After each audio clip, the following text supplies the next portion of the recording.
এক দর্জির দোকানে একটা সুন্দরী মেয়ে একটা লেডিস স্যুট দিয়ে বলল, আমার মাপ নিয়ে এই ডিজাইনের একটা ড্রেস তৈরি করে দিন। দর্জি মেয়েটার মাপ নিতে শুরু করলে হঠাৎ মেয়েটি নিজেই তার ড্রেস ছেড়ে চিৎকার করতে লাগলো। মেয়েটির চিৎকার শুনে দোকানের বাইরে লোকেদের ভিড় জমে গেল। মেয়েটা সেখানে উপস্থিত লোকেদের বলল, আমি এখানে ড্রেস সেলাই করতে এসেছিলাম, কিন্তু এই দর্জি আমার ইজ্জত নষ্ট করার চেষ্টা করছিল। খুব ভালো হয়েছে আপনারা এখানে এসেছেন, না হলে আজ আমার ইজ্জত নষ্ট হয়ে যেত। দর্জি মেয়েটির মুখ থেকে কথা শুনে হতবাক হয়ে বলল, এই মেয়েটা মিথ্যা কথা বলছে আর আমার উপরে মিথ্যা অভিযোগ লাগাচ্ছে। কিন্তু মেয়েটির চোখের জল দেখে সেখানে উপস্থিত লোকেদের কেউই দর্জির কথা বিশ্বাস করল না এবং তাকে মারধর করল। এরপরে তারা তাকে থানায় নিয়ে গেল। আদালতে দর্জির বিরুদ্ধে লোকেরা সাক্ষ্য দেয় যে সে মেয়েটির ইজ্জত নেওয়ার চেষ্টা করছিল। সাক্ষীদের সাক্ষ্যের কারণে দর্জির 5 বছর কারাদণ্ড হয়ে যায়।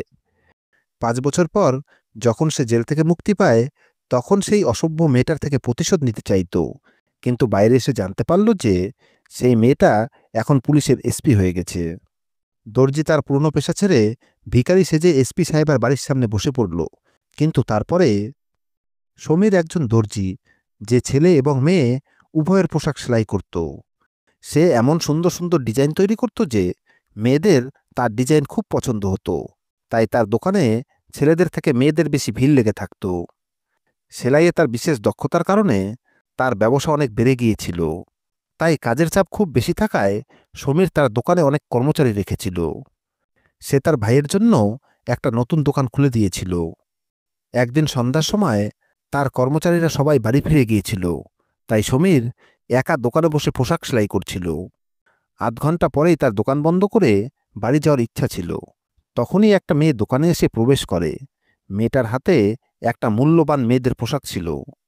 মেয়েটি দোকানে ঢুকে সমীরকে বলল, আমি আপনার কাজের প্রশংসা অনেক শুনেছি, তাই আমি অনেক দূর থেকে আপনার কাছে ড্রেস বানাতে এসেছি। মেয়েটি সেই কাপড়টি সমীরকে দিল এবং তারপরে ব্যাগ থেকে মোবাইল বের করে মোবাইলে একটা ডিজাইন দেখিয়ে বলল, আমাকে এই ডিজাইনের একটা ড্রেস তৈরি করে দেবেন। সমীর 1 সপ্তাহের সময় চাইল, কিন্তু মেয়েটি বলল, আমার দিদির বিয়ে, তাই আমার এই ড্রেসটা 3 দিনের মধ্যে চাই। সমীর বলল, ঠিক আছে, আমি 3 দিনের মধ্যে তৈরি করে দেব। এরপরে মেয়েটি সমীরকে বলল, আপনি আমার মাপ নিয়ে নিন। সমীর জবাব দিল, আমি মহিলাদের মাপ নেই না। আপনি কাগজে আপনার মাপ লিখে দিন, আমি সেই অনুযায়ী আপনার ড্রেস তৈরি করে দেব। কিন্তু মেয়েটি বারবার জোর করতে লাগলো যে আপনি নিজেই আমার মাপ নিন, যাতে পরে কোনো ভুল না হয় আর আমার ড্রেস খারাপ না হয়। সমীর তার কথায় রাজি হয়ে তার মাপ নিতে গেলে মেয়েটি হঠাৎ চিৎকার করতে লাগল। সমীর মেয়েটির এই অদ্ভুত আচরণে হতবাক হয়ে গেল। মেয়েটির চিৎকারে অর্ধেক বাজার জড়ো হয়ে ভিড় সমীরের দোকানের ভেতরে ঢুকল। ভিড়ের মধ্যে থেকে একজন মেয়েটিকে জিজ্ঞেস করল, কি হয়েছে, আপনি চিৎকার করছেন কেন? মেয়েটি উত্তর দিল, আমি এই দোকানে ড্রেস বানাতে এসেছিলাম, কিন্তু এই দর্জি ফাঁকা পেয়ে আমার ইজ্জত নষ্ট করার চেষ্টা করছে। মেয়েটির কথা শুনে সমীর বলল, এই মেয়েটা মিথ্যা কথা বলছে। জানি না সে কেন আমার উপরে মিথ্যা অভিযোগ করছে এবং এর পেছনে তার কি উদ্দেশ্য লুকিয়ে আছে। কিন্তু ভিড়ের মধ্যে থেকে কোনো একজন বলে উঠল, এই ধরনের লোকেরা এমনিতেই সুযোগের অপেক্ষায় থাকে, তাই এই সুযোগ সে কাজে লাগাতে চাইছে। একথা শুনেই বাদবাকি লোকেরা কিছু না ভেবেই সমীরকে মারতে শুরু করল। যার হাতে যা ছিল সে তাই সমীরের উপরে ছুঁড়ে মারতে লাগল। মার খেতে খেতে সমীরের অবস্থা যখন খারাপ হয়ে গেল, তখন ভিড়ের মধ্যে উপস্থিত এক বৃদ্ধ ব্যক্তি বললেন, আপনারা যা করছেন তা ঠিক নয়। আপনাদের আইন নিজেদের হাতে তুলে নেওয়া উচিত নয়, তার থেকে বরং একে পুলিশের হাতে তুলে দেওয়া উচিত, যাতে এর বিরুদ্ধে আইনি ব্যবস্থা নেওয়া যায়। লোকেরা বৃদ্ধের পরামর্শ মেনে নিল এবং তারপরে ভিড় সমীরকে মারতে মারতে থানায় নিয়ে গেল এবং দীপা নামের মেয়েটি ছেঁড়া কাপড়ে ভিড়ের সাথে সাথে থানায় পৌঁছালো। হট্টগোলের মধ্যে উপস্থিত লোকেরা থানার ইন্সপেক্টরকে বলল, এই দর্জি মেয়েটার সম্মান লুট করার চেষ্টা করছিল। মেয়েটির চিৎকার শুনে আমরা সেখানে পৌঁছে তাকে ধরে আপনার কাছে নিয়ে এসেছি। ইন্সপেক্টর মেয়েটির ছেঁড়া পোশাক দেখলেন এবং তারপর তার জবানবন্দি নিলেন। মেয়েটি বলল, এই দর্জি আমার সম্মান লুট করার চেষ্টা করছিল, কিন্তু ভগবানের আশীর্বাদে এই লোকেরা আমার জীবন এবং সম্মান বাঁচিয়েছেন।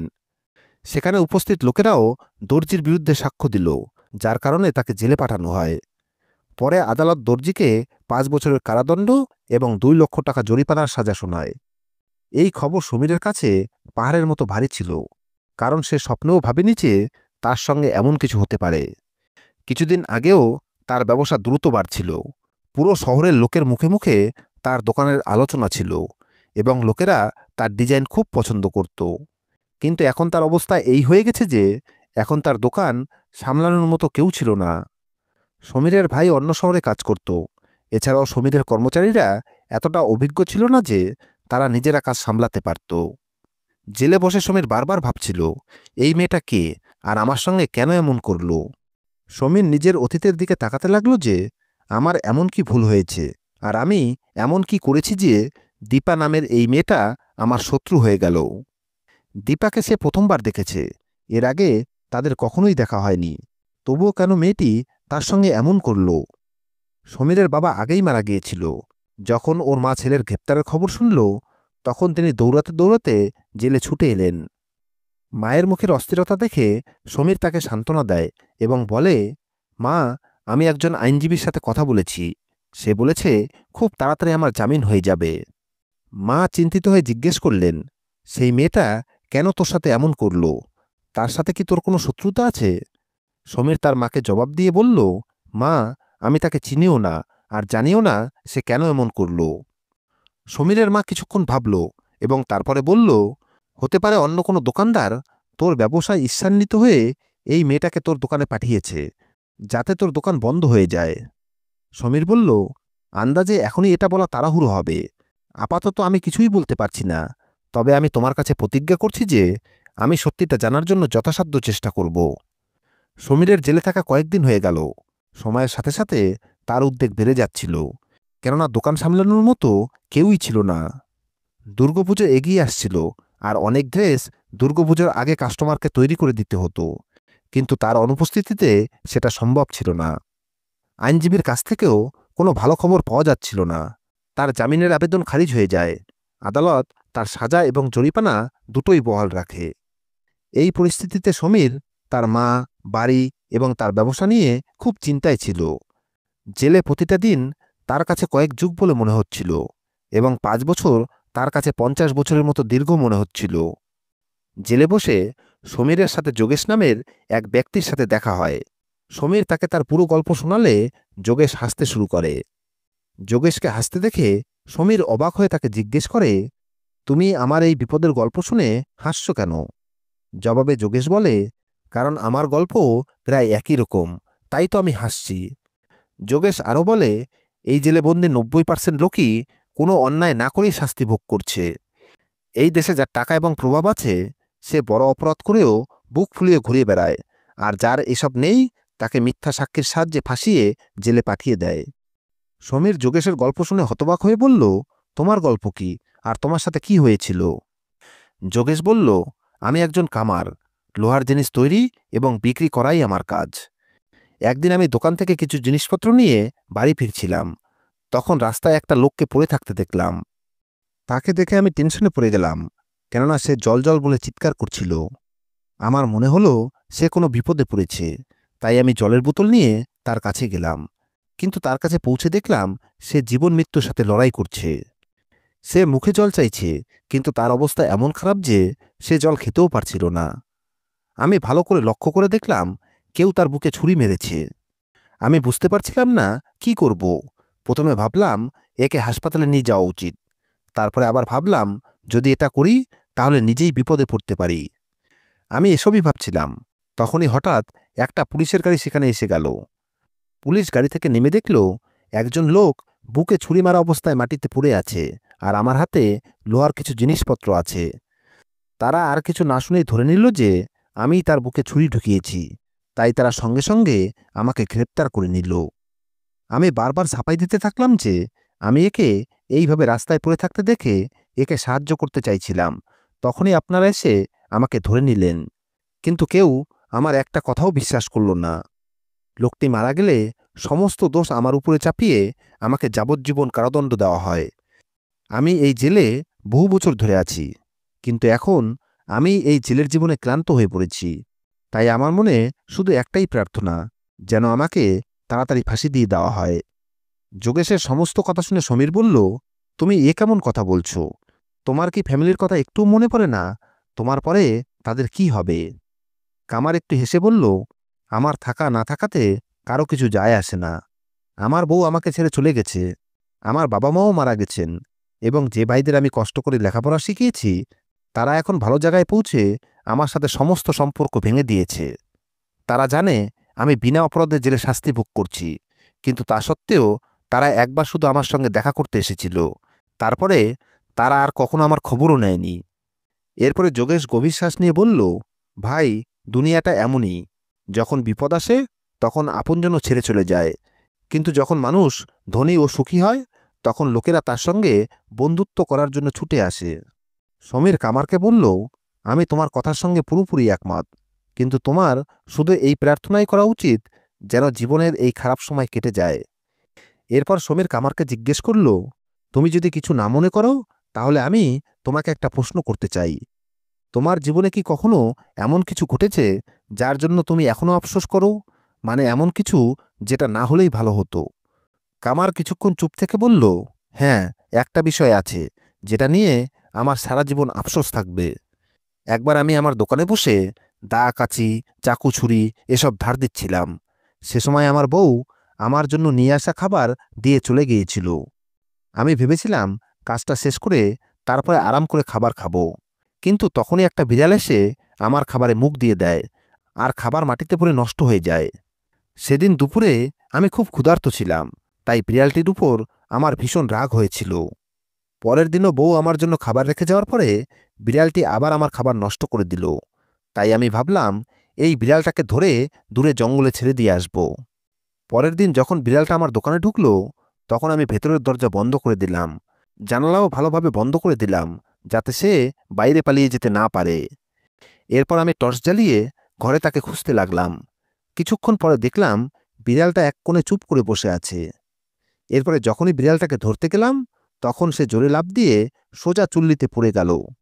বিড়ালটাকে চুল্লিতে পড়তে দেখে আমার হুঁশ উড়ে গেল, আর আমি সঙ্গে সঙ্গে তাকে বাঁচাতে চাইলাম, কিন্তু অনেক চেষ্টা করেও তাকে বাঁচাতে পারিনি।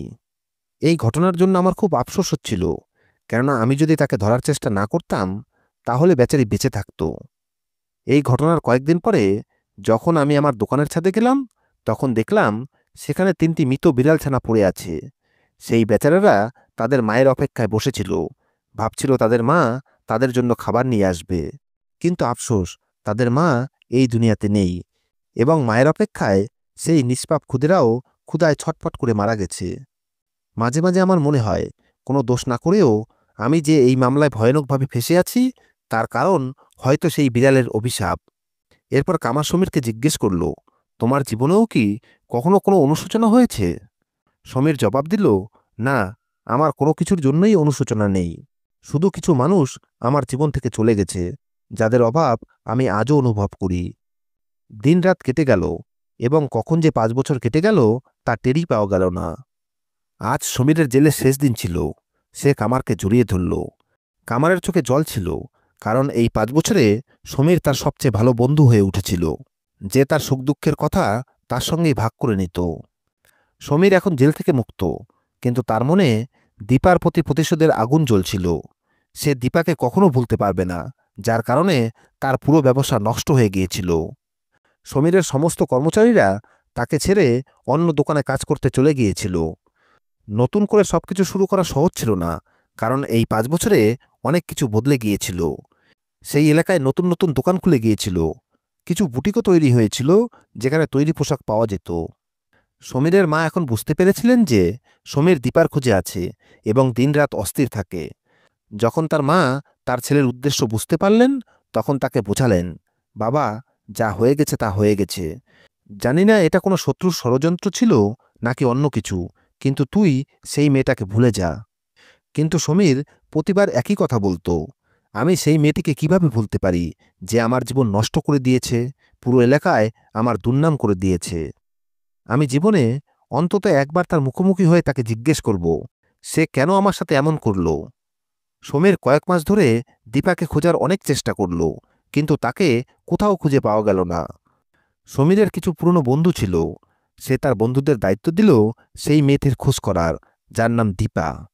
প্রায় 1 মাস পর তার এক বন্ধু তাকে সুখবর দিল যে দীপার খোঁজ পাওয়া গেছে এবং তার বাড়ির ঠিকানাও পাওয়া গেছে। কিন্তু তারপর সেই বন্ধুটি সমীরকে পরামর্শ দিল, দেখ, আমি তোকে এটাই বলবো যে তুই এই মেয়ের থেকে দূরে থাক, এতেই তোর মঙ্গল হবে। সমীর বন্ধুর কথা শুনে চমকে উঠে বলল, আমি তার থেকে দূরে থাকবো কেন? সমীরের বন্ধু বলল, কারণ সে চাকরির পরীক্ষায় পাশ করে এখন এসপি হয়ে গেছে। সমীর হতবাক হয়ে গেল। তার বিশ্বাসই হচ্ছিল না যে সেই মেয়েটা অফিসার হতে পারে, কেননা সে তো চিটার বাটপার এবং মিথ্যাবাদী ছিল, যার কারণে আমার পুরো ভবিষ্যৎ নষ্ট হয়ে গেছে। এরপরে সমীর মনে মনে ভাবল, না, আমাকে নিজেই খতিয়ে দেখতে হবে সে সত্যিই অফিসার কিনা। পরের দিন সকালে সমীর বাড়ি থেকে বেরিয়ে এসপি সাহেবার বাড়ির সামনে গিয়ে দাঁড়ালো। কিছুক্ষণ পরে সে দেখল একটা বড় গাড়ির ভেতরে দীপা বসে, সঙ্গে কয়েকজন কনস্টেবল ছিল। দীপাকে দেখে 5 বছর আগে সেই দৃশ্য আবার তার চোখের সামনে ভেসে উঠল। সেই দিন যখন দীপা তার দোকানে এসেছিল এবং নিজের কাপড় ছিঁড়ে ফেলেছিল। আর আজকে নিরাপত্তা এত কড়া ছিল যে সে দীপার সঙ্গে কথা পর্যন্ত বলতে পারত না, যদিও তার মন তার সঙ্গে কথা বলতে চাইছিল। অবশেষে সমীর একটা উপায় বের করে ছদ্মবেশে ভিখারি রূপে এসপির বাড়ির সামনে বসে পড়ল। তার আশা ছিল কখনো না কখনো দীপা তাকে দেখে দয়া করবে এবং ভিক্ষা হিসাবে কিছু টাকা দেবে, আর এটাই হবে সেই সুযোগ যখন সমীর তার সঙ্গে কথা বলতে পারবে আর তাকে জিজ্ঞেস করতে পারবে যে সে কেন তার সাথে এমন করল। কিন্তু আফসোস, সমীর তার উদ্দেশ্য সফল হল না, কেননা দীপা একবারের জন্য তার দিকে ফিরে তাকায়নি, ভিক্ষা দেওয়া তো দূরের কথা। 1 মাস চেষ্টা করেও সমীরের সব চেষ্টা ব্যর্থ হল। কিন্তু একদিন তার আশা পূরণ হল। সে খবর পেল এসপির অফিসে একজন ঝাড়ুদার দরকার। সমীর দেরি না করে সেই চাকরির জন্য চেষ্টা করতে লাগল এবং সেই চাকরিটা পেয়েও গেল। সে এখন শুধু সুযোগের অপেক্ষায় ছিল যে কখন কিভাবে দীপার মুখোমুখি হওয়া যায়। একদিন সমীর দীপার অফিসে ঝাড়ু দিচ্ছিল এবং সে সময় দীপা তার অফিসে একাই ছিল। সমীর সুযোগের সদ্ব্যবহার করে দীপার অফিসে ঢুকে পড়ল এবং তাড়াতাড়ি করে ভেতর থেকে দরজা বন্ধ করে দিল। দীপা তার দিকে চোখ উঠিয়ে তাকালে সে দীপাকে বলল, তুমি কি আমাকে চিনতে পারছো? যদি ভুলে গিয়ে থাকো তাই আমি নিজেই বলে দিচ্ছি, আমি সেই ব্যক্তি যার দোকানে 5 বছর আগে তুমি গিয়েছিলে। তুমি আমার সাথে কেন এমন করলে? তোমার সাথে আমার কি শত্রুতা ছিল? দীপা কিছুক্ষণ চুপ থেকে তারপরে সমীরের দিকে তাকিয়ে বলল, আমি আমার দিদির প্রতিশোধ নিয়েছি। এ কথা শুনে সমীর হতবাক হয়ে তার দিকে তাকিয়ে জিজ্ঞেস করল, কোন দিদি, কোন প্রতিশোধ? আমি তো কিছুই বুঝতে পারছি না। আমি তোমার দিদির সাথে কি করেছি? দীপা বলল, আমার দিদির নাম রূপা। রূপার নাম শুনেই সমীরের শরীর কেঁপে উঠল। কিছুক্ষণ পর্যন্ত সে বুঝতে পারছিল না সে কি করবে আর কি বলবে। দীপা তার দিকে তাকিয়ে বলল, তুমি আমার দিদির সাথে যা করেছ তা আমি কোনোভাবেই মেনে নিতে পারিনি। কপাল ভালো যে তুমি বেঁচে গেছো, না হলে তো তোমাকে শেষ করে দেওয়ার পুরো ইচ্ছে ছিল আমার। তোমার কারণে আমার দিদি রূপা মরতে মরতে বেঁচে গেছে।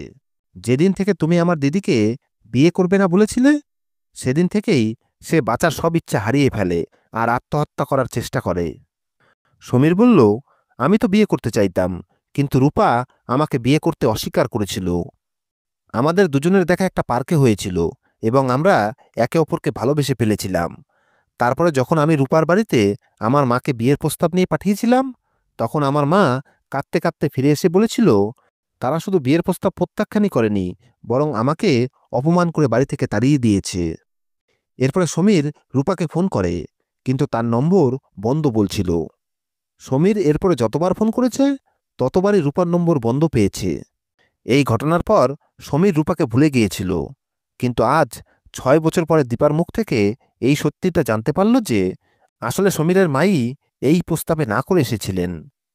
তিনি রূপার পরিবারের সদস্যদের বলেছিলেন, আমরা সমীরের বিয়ে অন্য কোথাও ঠিক করে ফেলেছি।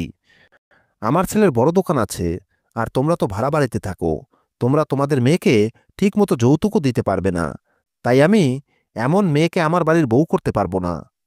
এরপরে দীপা আরও বলতে লাগলো যে সেই দিনে আমি প্রতিজ্ঞা করেছিলাম আমি কঠোর পরিশ্রম করে এই সমাজে নিজের একটা পরিচয় তৈরি করব, কারণ এই দুনিয়ায় গরিবের কোনো সম্মান নেই, সবাই টাকাকেই সম্মান করে। দীপার মুখ থেকে একথা শুনে সমীর ছুটে গিয়ে মাকে জিজ্ঞেস করল, মা, তুমি আমার সাথে কেন এমনটা করলে? তোমার কাছে কি ছেলের সুখের চেয়ে টাকাই দামি? সমস্ত কথা শুনে সমীরের মা লজ্জিত হয়ে কাঁদতে কাঁদতে বললেন, বাবা, আমাকে ক্ষমা করে দে। আমার খুব বড় ভুল হয়ে গেছে। আমি আমার বান্ধবীর মেয়েকে এই বাড়ির বউ করতে চেয়েছিলাম, কিন্তু তুই রূপাকে ভালোবাসতে শুরু করেছিলি। এই কারণেই আমি এসব করে ফেলেছি। কিন্তু এখন আমি আমার ভুলের প্রায়শ্চিত্ত করতে চাই, আর আমি নিজে গিয়ে রূপার কাছে ক্ষমা চাইব। সমীর তার মাকে নিয়ে রূপার বাড়িতে গেল। সমীরের মা তার কাছে ক্ষমা চাইলেন। এভাবেই রূপা আবার সমীরের জীবনে ফিরে এলো। দুজনে একে অপরের কাছে তাদের মনের সমস্ত অভিযোগ জানালো, আর তারপরে তারা একে অপরকে বুকে জড়িয়ে নিল। আমি সবসময় ভগবানের কাছে প্রার্থনা করি যেন কারো ভালোবাসায় ধন সম্পদ বা দারিদ্র্য বাধা না হয়ে দাঁড়ায়। বন্ধুরা, তোমাদের এই গল্পটা কেমন লাগলো কমেন্ট করে অবশ্যই জানাবে। ধন্যবাদ।